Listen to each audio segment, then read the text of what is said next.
Bienvenidos a Con los de Casa, este nuevo espacio del Universal con columnistas justo de esta casa editorial, en un espacio que busca el análisis, el debate con datos y argumentos.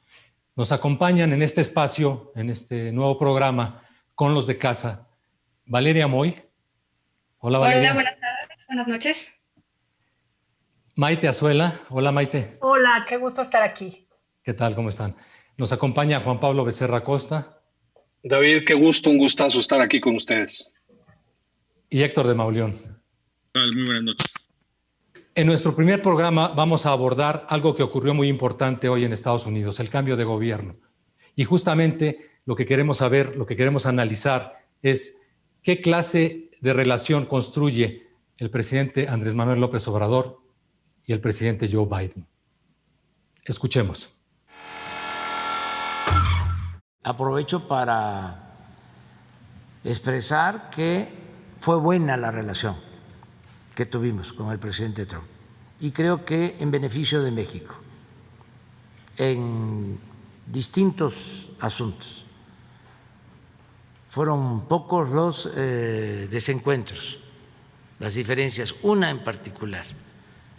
Y por eso sí, agradecerle al presidente Trump que termina por la forma como nos trató y no tengo, repito, ninguna duda, estoy tranquilo, optimista, porque va a ser muy buena la relación con el presidente Biden.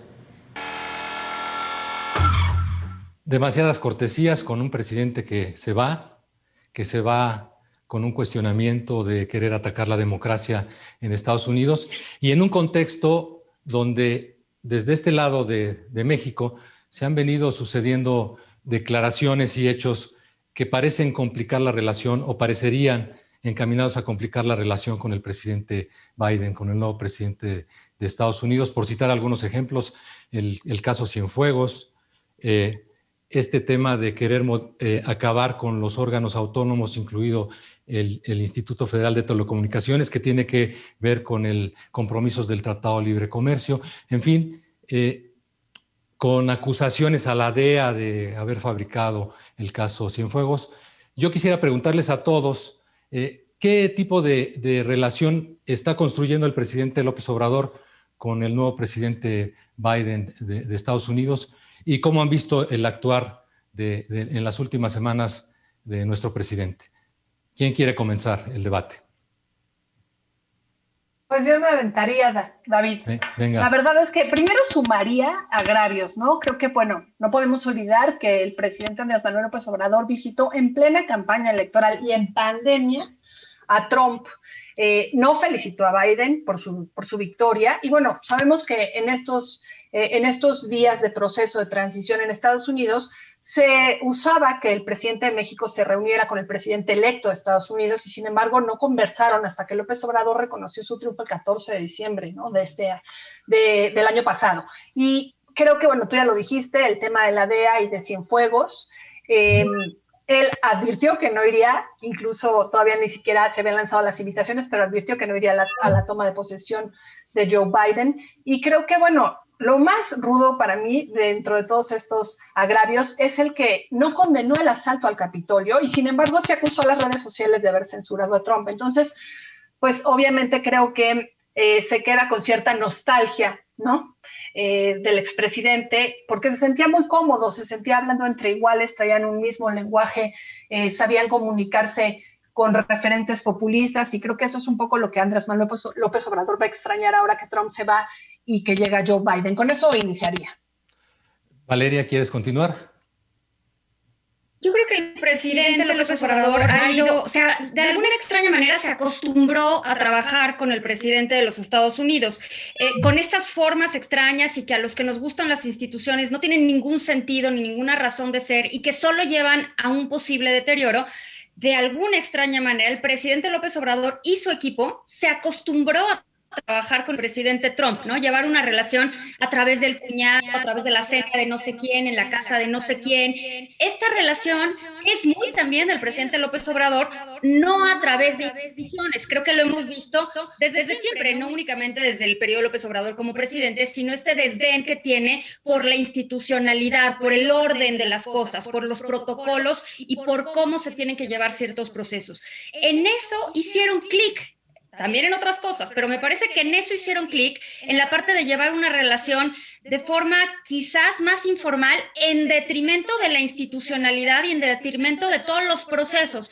Creo que esa relación, como todas las que son así, acaban terminando mal. Y lo que estamos viendo es cómo se fue complicando esa relación. Creo que el caso Cienfuegos, creo que está la revelación de estos documentos, la revelación de lo que hizo la DEA, lo que no hizo la DEA, pues llega en un momento muy complicado de la relación, justo cuando se da el cambio de gobierno en Estados Unidos. Entonces, se sientan las bases para una relación que de por sí es complicada, ¿no? Siempre tenemos una relación complicada, México y Estados Unidos, que se va a volver más complicada, porque Maite ya mencionaba algunos temas, como la llamada, la felicitación, y de alguna forma son cortesías protocolarias, pero al no hacerlas y a sumarle estos hechos mucho más graves, a mí me parece que lo del caso Cienfuegos es verdaderamente preocupante. O sea, sí rompe una relación que ya es enredada, y bueno, pues vamos a empezar una relación con un presidente que parece ser que será mucho más institucional. Con lo que vimos hoy en la toma de protesta, lo que vimos es una cosa mucho más institucional, mucho más formal, con un respeto a los procesos, con un respeto del orden, de cómo tienen que ser las cosas, y pues el presidente de México no está acostumbrado, uno, a hacer las cosas así, y dos, a llevar la relación con Estados Unidos de esa forma. Y a esto le vamos a ir sumando todos los conflictos derivados del TEMEC, que esos evidentemente merecen su propia discusión. Entonces yo creo que empezamos una relación complicada con el nuevo presidente de los Estados Unidos en un momento histórico complicado y en un momento particular de los Estados Unidos y particular de México también muy complicado. Entonces, a todas luces, esta relación va a estar llena de piedritas en el camino, y ojalá que estas piedritas en el camino no se vuelvan una bola de nieve, no se vuelvan un obstáculo mayor para la relación. Juan Pablo, ¿cuál sería tu punto de vista sobre todos estos antecedentes y cómo se empieza a construir la relación con Biden? Yo creo que el canciller Marcelo Ebrard va a tener mucho trabajo. Me parece, yo lo divido en tres. Primero, el canciller Ebrard sin duda va a tener muchísimo trabajo para tratar de recomponer todo esto que ya enumeraron Maite y Valeria. No va a ser sencillo, no va a ser fácil. La relación que tenía Andrés Manuel López Obrador con Trump era francamente de amistad, de amigos, de cercanía. Como dice Valeria, se identificaban en sus formas, como dice Maite, en el populismo, en la forma de comunicar. Entonces Marcelo Ebrard va a tener un trabajo muy complicado. La parte más complicada, segundo punto, creo que va a ser definitivamente las ofensas que pudieran estar sintiendo algunas instituciones en Estados Unidos. En caso concreto, la DEA, el Departamento de Justicia, por todo esto que ha estado, y que luego si quieren podemos ir desmenuzando, todo esto que ha dicho en las últimas horas, me parece que de manera estridente e innecesaria el fiscal Hertz Manero. Entonces, pues no sé cómo vaya a reaccionar la nueva administración, la administración Biden, pero al mismo tiempo yo quiero ser optimista. Yo creo que a pesar de todo, siento por los discursos, por las formas del presidente de Estados Unidos, de Biden, que llega con un ánimo realmente de reconstruir, institucionalmente dedicado a eso, a construir. Me parece, lo dijo, lo prometió, que va a ser una reforma migratoria que podría beneficiar a millones y millones de personas de origen mexicano que viven y que trabajan allá en Estados Unidos. Entonces, quiero ser optimista, quiero pensar que Biden viene con toda la intención de construir, de no confrontarse con México, de dejar en el pasado, digamos, los agravios que pudiera haber habido, como no haberlo felicitado inmediatamente después de que ganó las elecciones. Y quiero pensar que el canciller Ebrard, que es el que apaga todos los fuegos, pues volverá a tener suficiente habilidad para reconstruir esto. Pero el punto más delicado, sin duda, va a ser el caso Cienfuegos. Héctor de Mauleón, ¿quieres empezar por el caso Cienfuegos o en general? No, un comentario general. Sí me gustaría acotar que estamos viendo el cierre de un periodo oprobioso, de un servilismo vergonzoso con relación a la relación entre México y Estados Unidos. Se va un presidente que se dedicó a humillar y a insultar a los mexicanos una y otra vez, repetidas veces, que se dedicó a amenazar, que con el muro humano que iban a pagar los mexicanos, a los que llamó violadores, a los que consideró de la peor calaña, etcétera. Y vimos un presidente que pasó por alto una y otra vez esos agravios, esos insultos, contraviniendo lo que había prometido en un libro que escribió cuando era candidato y que contenía todo lo contrario de lo que hizo este presidente. Entonces se termina este periodo. Efectivamente, el presidente va a la campaña, un presidente que no ha salido del país, que tiene terror de cruzar la frontera. El único movimiento que hace es para ir a apoyar a este personaje nefasto, el más nefasto en la historia de Estados Unidos, ya lo vimos. No condena este ataque a las instituciones democráticas que causó escándalo en todo el mundo y que muy probablemente, espero que muy probablemente sea el término adecuado, pueda llevar a un predicamento legal serio a Donald Trump, y el hecho de movilizar a la Guardia Nacional para darle gusto, etcétera. Creo que se cierra un periodo de verdad de vergüenza. Y creo que el mismo presidente que accedió a todo esto va a hacer a partir de ahora todo lo que no hizo y había prometido hacer. Porque creo que lo que estamos viendo ya desde hoy es la construcción de un enemigo. Vamos a ver, ojalá que no lleguemos a un punto de exaltación de la soberanía, de radicalización excesivo, que se tome como pretexto para justificar el desastre que hay del Bravo para abajo. Creo que por ahí lo leía yo en una columna, creo que es muy probable que a México le vaya mejor, pero que a López Obrador no le vaya tan bien con la llegada del nuevo presidente, porque podrán venir cartas, podrán venir reclamaciones, podrán venir una serie de cosas que sean señalamientos o llamadas de atención al modo personal, al estilo personal de gobernar de López Obrador.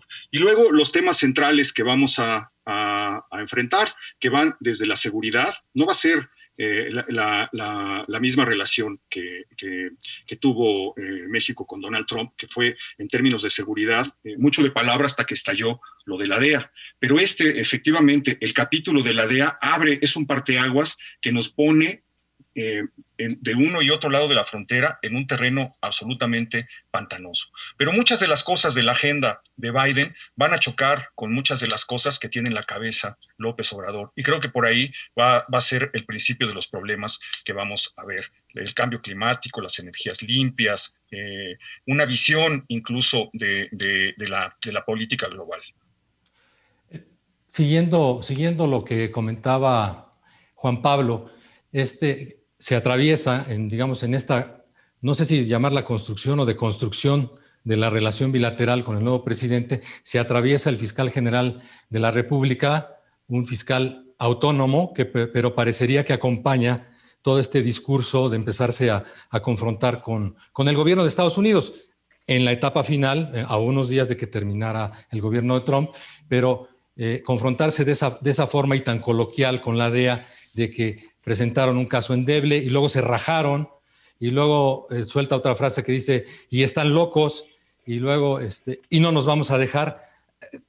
¿Qué abona todo esto o qué no abona la intervención del fiscal, que además muy fresca, muy estridente y muy claridosa? ¿Quién quisiera responder?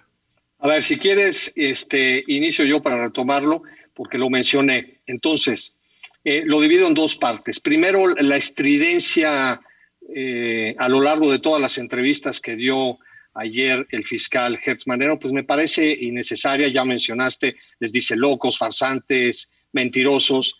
Yo creo que hay un lenguaje jurídico que podría haber utilizado no confrontarse de esa manera y amenazar que se va a ir a tribunales internacionales. Entonces, por ese lado me parece que es lamentable y ojalá y pare y que Estados Unidos no reaccione de la misma manera.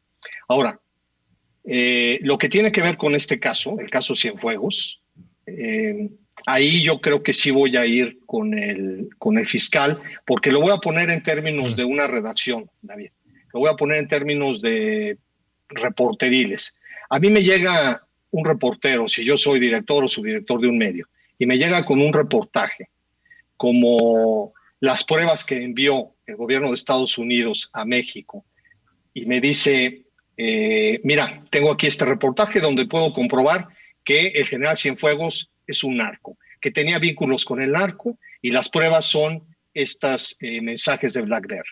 Entonces, pues yo me voy a emocionar mucho y le voy a decir que hagamos una asociación con The New York Times y que pueda ganar el Pulitzer él, pero la verdad es que cuando uno empieza a revisar lo que envió Estados Unidos, pues francamente no tiene ningún sustento. Es decir, a mí me regresa el reportero después de que yo lo mando a investigar el dinero de Cienfuegos y lo mando a ver de quién es ese teléfono y desde qué parte del país salieron esas llamadas y esos mensajes de una BlackBerry, y lo mando a reportear y me vuelve a regresar con lo mismo, y pues ese reportero, francamente, rompo su reportaje o su supuesto reportaje y pues se quedó sin trabajo, ¿no? Me parece que es con lo que envió Estados Unidos, no sé si hay más, pero con lo que envió Estados Unidos, David, pues es insostenible ese caso. Entonces, cuando llega ese reportero, me imagino que igual se han de ver emocionado el gran jurado en Estados Unidos, se ha de haber emocionado igualmente la juez, cuando le llegaron y les dijeron, oiga, tengo aquí comprobado que el exsecretario de la Defensa de México hizo esto y esto y esto. Y con lo que yo leo, revisando las 70 hojas, 700.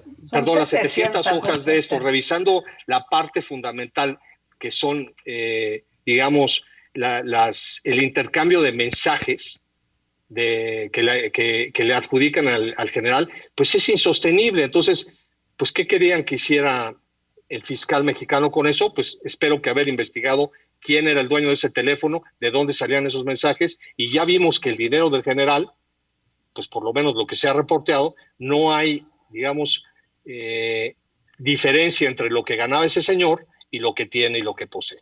Entonces es insostenible el caso de la DEA, y cierro nada más diciendo que hay que recordar el caso Kiki Camarena de hace muchísimos años para los jóvenes, donde la DEA montó verdaderamente un caso espeluznante, donde compró testigos que eran antiguos criminales mexicanos, inventaron una cantidad de cosas, y uno de estos acusados acabó muriendo en la cárcel, mexicano. El cuñado del presidente Echeverría, Zuno Arce, acabó muriendo en la cárcel porque supuestamente en una casa de él habían torturado y matado a Kiki Camarena, cuando esa casa la habían vendido muchísimo tiempo antes. Entonces, muy desasiada la DEA y muy estridente Hertz Manero.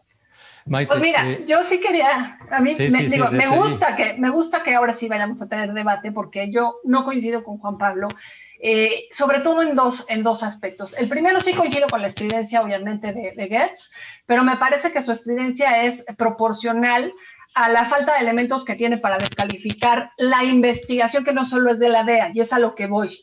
Es muy fácil decir que la DEA no siempre tiene investigaciones muy pulcras, o que a veces las tiene ciertamente viciadas, pero aquí hay que primero aceptar que la investigación no se quedó solamente al nivel de la DEA, sino que la agencia norteamericana le entregó a un juzgado la documentación, el juzgado la revisó, el Departamento de Justicia de Estados Unidos, llegó a los ciudadanos, que son quienes son pues seleccionados aleatoriamente para que revisen la documentación, y se había decidido que se tenía que hacer una investigación y un juicio al respecto. Estábamos en ese proceso cuando México empieza a negociar casi con amenazas a Estados Unidos para que le regresen al general Cienfuegos. Ya tendremos alguna discusión de cuáles fueron las razones por las que el gobierno mexicano decidió cambiar abruptamente de papel, porque yo recuerdo al presidente Andrés Manuel López Obrador incluso casi celebrando el hecho de que Estados Unidos estuviera investigando al general Cienfuegos, y ahora nos ha volteado completamente el discurso para decir que la DEA pues no tenía argumentos suficientes para poder detenerlo. Entonces sí creo que aquí no se trata solamente de la agencia, sino se trata del Departamento de Justicia, que tiene procesos serios para llevar a cabo una investigación y para detener a alguien, además, con ese nivel de autoridad en el gobierno anterior.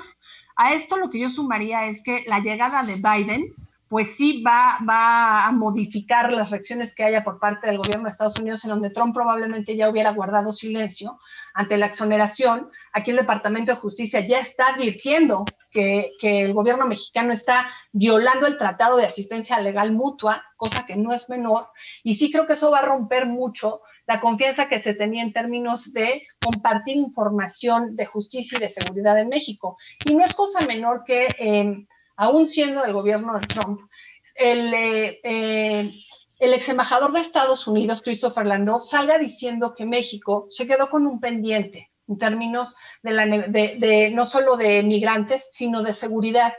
Estados Unidos le había ofrecido un donativo importante para poder detener el tráfico de armas en la frontera.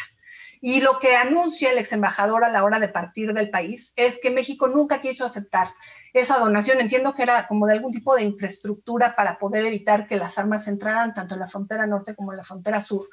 Es muy interesante que esto suceda junto con la exoneración y que en términos pues, de seguridad no hayan llegado a un acuerdo ni siquiera con el gobierno de Trump. Hasta aquí lo dejaría. Héctor de Mauleón, sobre los dichos del fiscal, parece que están muy subidos de tono. Como decía Juan Pablo, en la parte, digamos, de técnica jurídica, pues pudo haber salido por ahí, pero se mete al terreno político. No hay manera de no decir con esas declaraciones que no entró al juego político. Políticamente es un escándalo, es una forma de pisotear la propia investidura del fiscal, el lenguaje que usó, la manera en la que se refirió para expresar lo que él quisiera. Pero sí creo que no sabemos lo que tienen, sabemos lo que mandaron. Y lo que mandaron es efectivamente, como dice Juan Pablo, pues muy difícil de sostener. Hay una página por ahí en las 700 y tantas fojas que no le hemos prestado mucha atención, pero es una página donde los mismos que están intercambiando los mensajes de BlackBerry se preguntan si será el que creemos que es, porque le dice el capo a su enviado, porque me están diciendo que no es él. Y él le dice, no, pues yo le juro que yo creo que sí es, pero pues ya que me dice usted, me pone a dudar, etcétera. Y en ese tono están las 700 páginas. O sea, son capturas de pantalla que no llevan a nada, solamente llevan a algo que sí vale la pena señalar y que no debemos pasar por alto. Llevan al hecho de que hay una conexión entre autoridades de alto nivel dentro del ejército y narcotraficantes, que hubo esa conexión. Tal vez no es Cienfuegos, pero de que está esa conexión y de que está ese contacto y de que están circulando por ahí una serie de nombres y de cobros que supuestamente son entregados a diversos funcionarios, pues yo creo que eso es algo que sí se debe investigar. Pero efectivamente solamente tenemos lo que mandaron y lo que indebidamente se dio a conocer. Yo no daría este asunto por concluido, yo creo que no ha terminado, algo va a seguir, y si la relación se complica y sigue subiendo el tono retórico con que el gobierno mexicano está tomando esto, probablemente vamos a ver la segunda parte y la tercera parte de esta historia.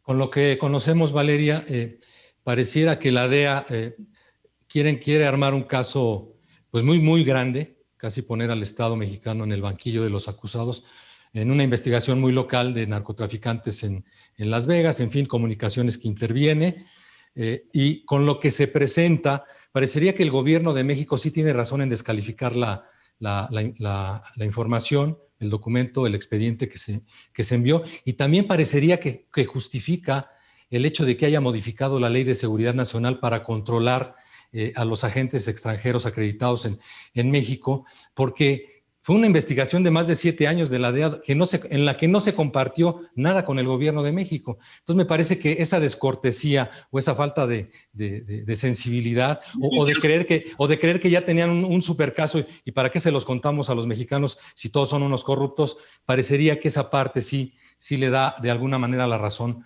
al gobierno de México. ¿Cómo lo ves, Valeria? Yo me quedo con la sensación, David, un poco escuchando lo que dice Maite, Juan Pablo, Héctor, de que sabemos solo unas piezas del rompecabezas, ¿no? Creo que desde el inicio, desde que nos sorprendió la noticia de la detención, sonaba un poco raro. O sea, la verdad es que sonaba un poco raro escuchar que el máximo líder del ejército mexicano estuviera negociando con un capo menor, por decirlo de alguna manera, ¿no? Como que sí oías cosas de diferentes ligas. La propia detención sonaba extraña y los elementos que proporcionaban dada la detención también sonaban extraños. Y luego lo único que ha pasado a partir de ahí es que todo se va complicando y entonces estamos metidos en una especie de espectáculo o de teléfono descompuesto donde es bien difícil entender o quitar la paja de lo verdaderamente sustantivo. Entonces, lo verdaderamente sustantivo es, ¿hay algo o no hay nada contra el general Cienfuegos? ¿Cómo lo podemos saber? Pues en efecto nos reveló algo Estados Unidos. ¿Quién sabe, como dice Maite, qué más tenga Estados Unidos? No sabemos el tamaño, no sabemos la magnitud de las acusaciones, no sabemos la magnitud de las pruebas. Héctor dice, pues seguramente habrá una parte 2, una parte 3. Pues ojalá las haya, ojalá que haya esas partes. Yo no sé si vayan a darse esas partes, pero si no se dan esas partes, yo creo que la sensación de todos, no de los que estamos aquí, sino de todos los que vivimos y escuchamos cómo se lleva a cabo la justicia en este país, va a ser como de no se termina nada, ningún proceso, todo se empieza de forma desaseada y como se empieza de forma desaseada, se termina argumentando que se empezó de forma desaseada, porque esto lo oímos una y otra vez, ¿no? Entonces, nos vamos a quedar con un pésimo sabor de boca de lo que está sucediendo y desafortunadamente nos vamos a quedar con las dudas, no vamos a saber hasta dónde está inmiscuido el narcotráfico o el crimen organizado en el ejército mexicano o en las Fuerzas Armadas mexicanas, no vamos a saber hasta dónde la DEA fabricó un caso o si es un caso de verdad. Yo estuve viendo, no leí las 700 páginas, Juan Pablo, ni loca, ¿no? Bueno, se puede leer rápido porque mucho está tachado. Casi todo está tachado, son conversaciones pequeñitas. De pantalla, ¿no? Y las propias capturas de pantalla sí te hacen como dudar de verdad, ¿estas son las pruebas? ¿Esta es la confirmación? Yo no creo que esas sean las pruebas. Yo supongo que esas pues son unas capturas de pantalla nada más y que debe haber mucho más, porque si eso es la prueba, pues no se sostiene nada, ¿no? Debe haber otras cosas de las cuales nosotros, los ciudadanos comunes y corrientes, no nos enteramos. Ojalá haya una parte 2, ojalá haya una parte 3 y ojalá este proceso con la administración de Biden retome cierto orden y retome cierta coherencia, pues para que sepamos qué pasó y para que se haga justicia en caso de que se tenga que hacer justicia. Yo creo que la indefensión, la incertidumbre en la que estamos ahorita no abona para nada en la construcción de país, en la construcción de instituciones. Perdón, está ahí por ahí en uno de los capturas de pantalla un diálogo en donde la DEA, en el que habla uno de los personajes que la DEA dice que es el secretario de la Defensa. Sabemos que es el secretario de la Defensa porque se apellida Cepeda. Y el secretario de la Defensa le manda a decir al capito, oiga, dígale a su tío que me mande para los refrescos.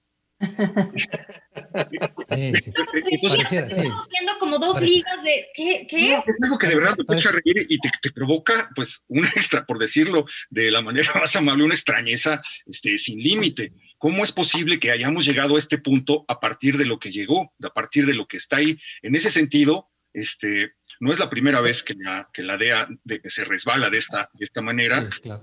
Acuérdate en el caso del asesinato de Colosio, como un agente de la DEA dijo que él tenía información de cómo se había planeado todo y empezó a revelar toda una trama y al final de toda la trama que reveló aquel agente, Gárate me parece que olvidaba, no se logró confirmar una sola cosa. Yo creo que por eso... Sí, rapidísimo, pero creo que por eso Gertz tenía en sus manos una bellísima oportunidad de hacer justicia, incluso no para condenar al general Cienfuegos. Nadie está exigiendo que se le condene. Estados Unidos mismos no lo estaba exigiendo. Lo que se pedía era hacer una investigación, y la investigación no podía nada más sostenerse sobre ese documento otorgado por el gobierno de Estados Unidos, sino que tenía que haber hecho una investigación propia.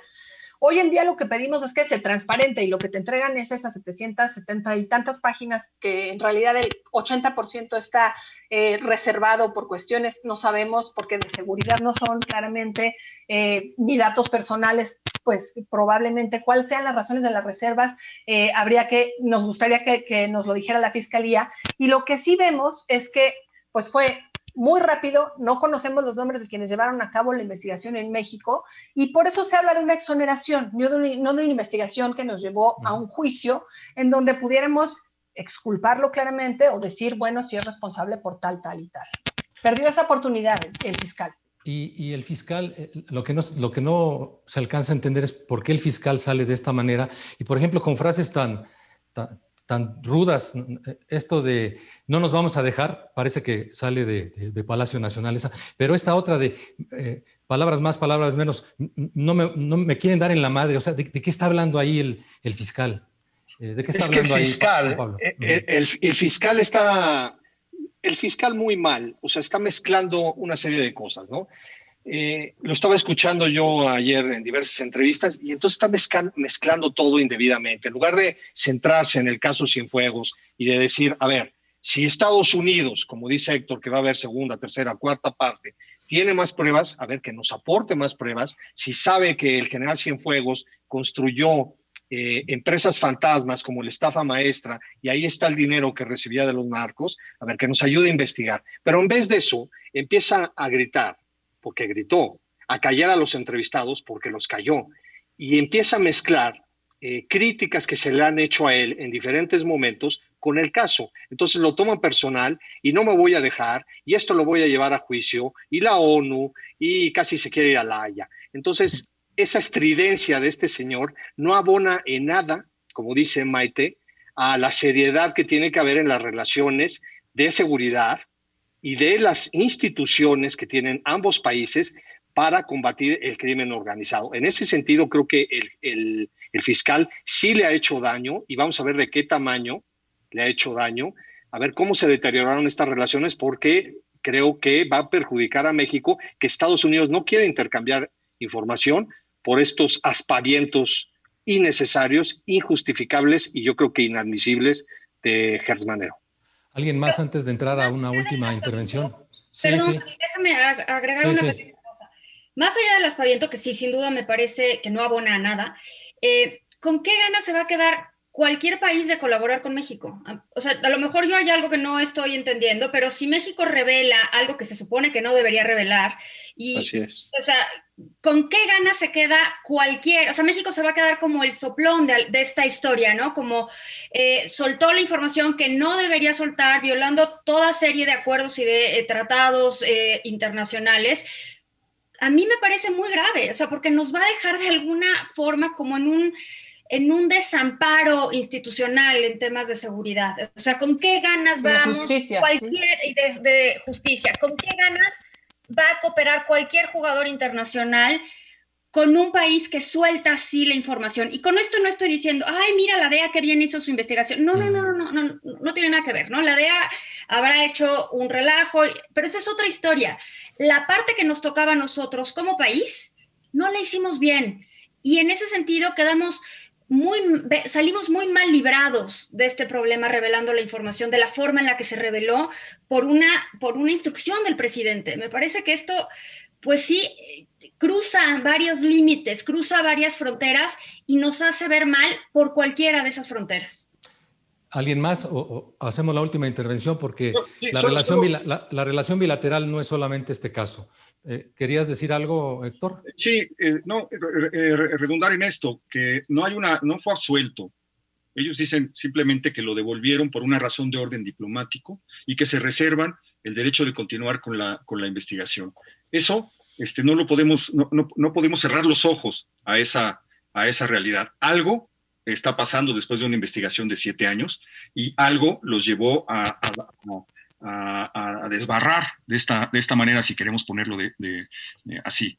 Pero yo estoy convencido de que esto no termina aquí, y que no solamente no termina aquí, que va a dificultar mucho lo que viene en términos de la relación en temas de seguridad, porque viene un año muy complicado en México. Los índices, todos los índices relacionados con el crimen organizado se han disparado, y tenemos que estar atentos también a ver la actitud del nuevo gobierno frente a esto. No va a cerrar los ojos, parece que no va a cerrar los ojos, no va a dejar, no va a tener la aquiescencia que tuvo Donald Trump en respecto a ciertos temas, ¿no?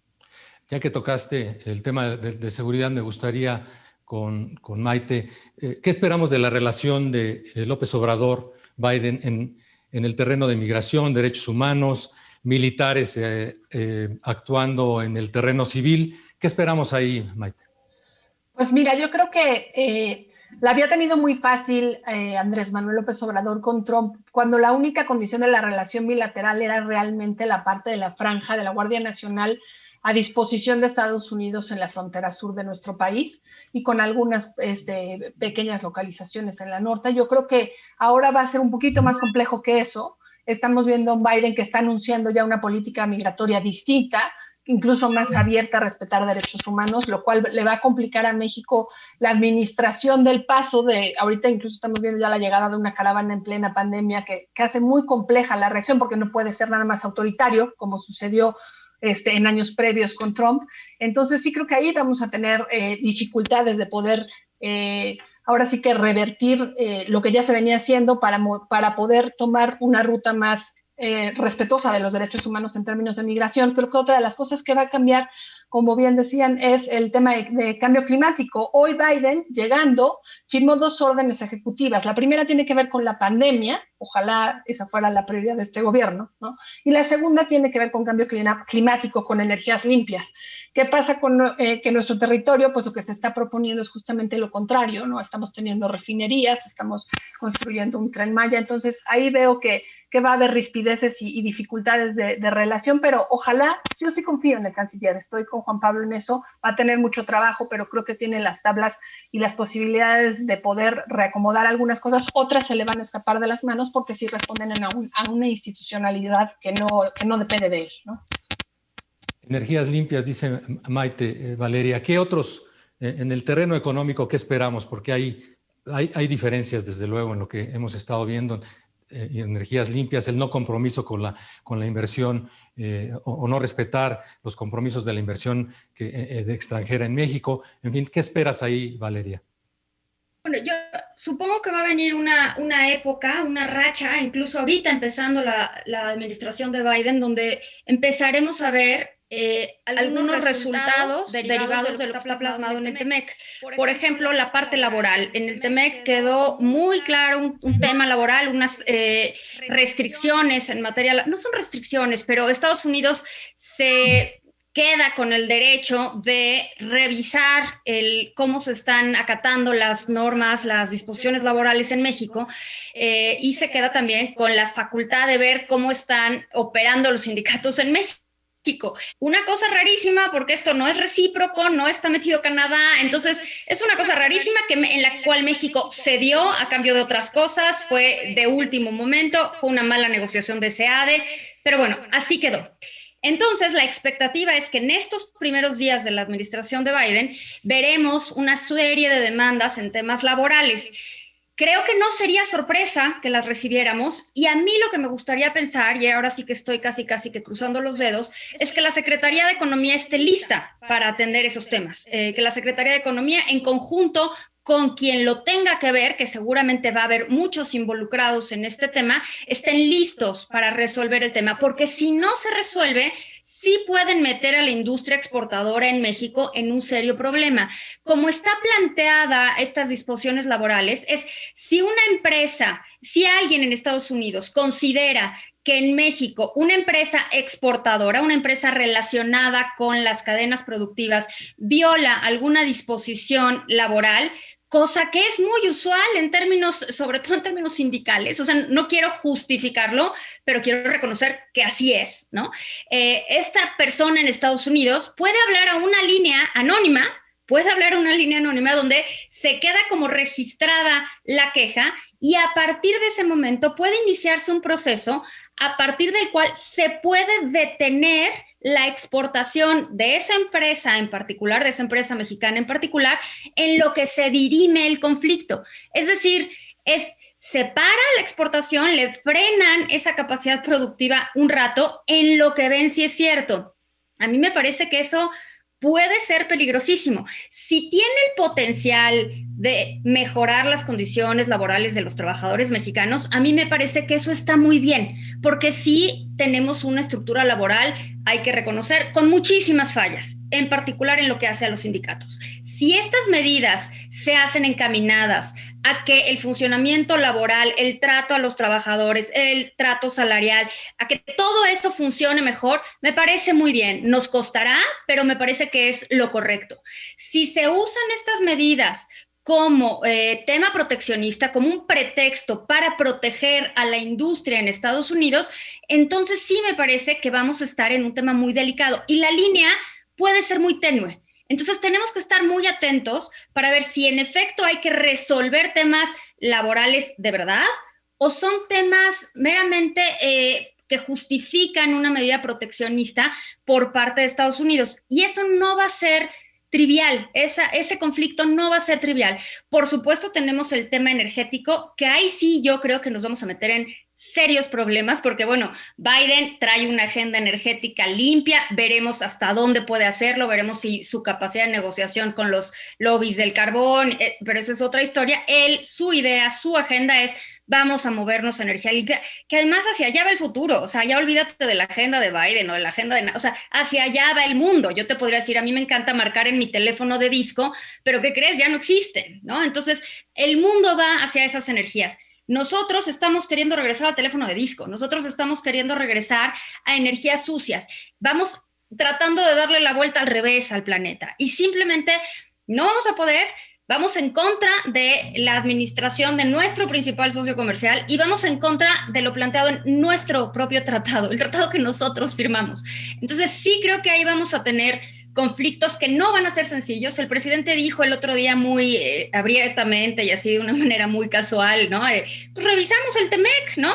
Ya Tatiana Cloutier, secretaria de Economía, dijo, no, ¿cómo que revisamos el TEMEC? No queremos volver a abrir el TEMEC, ¿no? O sea, la incertidumbre que te mete a abrir el TEMEC es algo que no queremos en el país, justo cuando además la inversión se te ha ido como nunca en los últimos meses. Entonces, yo creo que ahí vamos a empezar a tener ciertos temas con Estados Unidos que a ver cómo dirimimos, y yo solo espero, de verdad lo único que espero, la relación con Estados Unidos nunca va a estar exenta de conflictos, solo espero que estemos preparándonos para dirimirlos de forma profesional y de forma adecuada. Para cerrar, Juan Pablo, en la parte, digamos, de política, ¿qué esperarías de la relación entre ambos presidentes? Porque el discurso de esta mañana de Biden, en la parte, digamos, muy política, es sobre la defensa de la democracia, de las instituciones, esto de que va a perdurar la democracia, que la democracia es frágil, pero es preciosa, y este llamado a la unidad, que hace que hay que acabar con esta guerra civil que viven entre azules y rojos, entre conservadores y liberales. O sea, hay ahí un mensaje, digamos, muy distinto al que estamos viendo en México. ¿Ahí qué esperaríamos para cerrar? Porque me avisan que ya se nos ha pasado el tiempo. Sí, después es un gran día hoy, después de la iracundia de 4 años de este sujeto, del expresidente Trump. Yo lo que quisiera, ya mencionó Valeria varias cosas, pero lo que quisiera es que se recomponga, y espero que tenga la capacidad México de recomponer la relación, de depurar la relación en términos de seguridad. Es muy importante que todo esto que ocurrió con el caso Cienfuegos no vaya a deteriorar. Creo que tenemos las relaciones bilaterales, creo que tenemos una buena oportunidad quizá de por fin poner un dique a buena parte del tráfico de armas hacia acá. Y por el otro lado, ojalá que las ideas que expresó más bien Biden durante la campaña, que tienen que ver con una reforma migratoria, pues ojalá y se haga, y esto beneficie a millones de mexicanos que siguen trabajando allá, que siguen yendo hacia Estados Unidos y que siguen mandando muchísimo dinero. Entonces espero que en el ánimo del día, que haya cordialidad y que se pueda reconstruir la relación, lo cual no va a ser fácil, pero si en esos dos temas, más lo que mencionó Valeria, estamos bien con Estados Unidos, creo que no nos va a ir tan mal. Héctor de Mauleón, un mensaje muy breve, una opinión muy breve al final. Estamos viendo el fin de una pesadilla de polarización y de populismo que hoy cesa. de aquel lado de la frontera hacia el norte. Va a contar mucho el papel que se juegue de este lado y reitero, ojalá que no veamos un proceso de polarización, de radicalización desde Palacio Nacional con respecto a la relación con Estados Unidos.